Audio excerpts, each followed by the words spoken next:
Choice for Sarah, a story by Sonny Mulhern and illustrations by Julia Cruyff. I have to learn a new piece for my violin exam, said Sarah when she came in from her music lesson. I've only got 5 weeks to get it right, Mum. It sounded great when Mrs. Khan played it, but I think it might be too hard for me. Mum smiled at her. I'm sure you'll be able to do it, she said. Why don't you practice it now?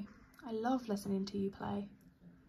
Sarah started to play her new piece, but she kept making mistakes. I'll never get it right, she said. She put her violin away and ran outside to practice handstands for her gym lesson instead.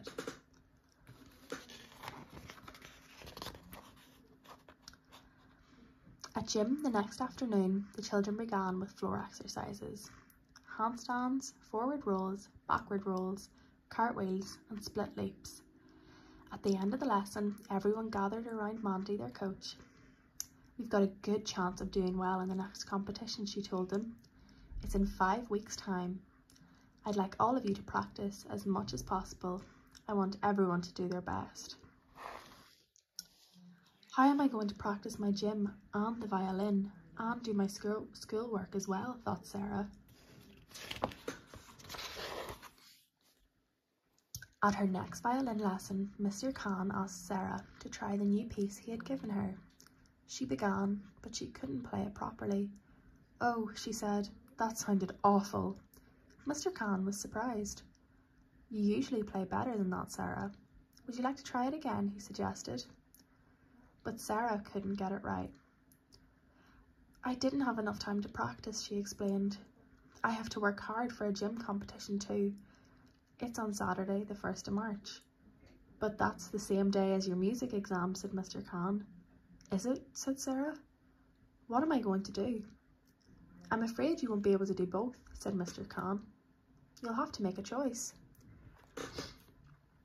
But I love doing gym. I like it just as much as playing the violin, said Sarah. Well, you'll have to make up your mind soon, said Mr. Khan. Why don't you talk about it with your parents? But talking about it didn't help much. Sarah still couldn't decide. The next time she had a gym lesson, she told Mandy that her music exam was on the same day as the competition. I don't know what to do, said Sarah. Mandy looked thoughtful. Well, if you're going to go in the gym competition, you will have to practice just like everyone else, she said. But I'll need to practice for my violin exam too, said Sarah. I understand your problem, Sarah, said Mandy, but you're going to have to make a decision. Think about it and let me know as soon as you can. That evening, Sarah and her mum watched some champion gymnasts on the television. They all had perfect timing and amazing balance. I'd love to be able to do split leaps the way that girl does, said Sarah. If I keep practicing, do you think I could be as good as she is? Perhaps, said Mum. Isn't she fantastic? But to reach that standard, you would have to practice for hours every day. Sarah sighed. What was she going to do? The following weekend, Sarah's parents took her to the town hall to hear a visiting orchestra.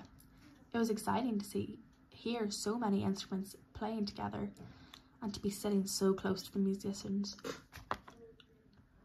The sound of the violin soared above the rest of the instruments.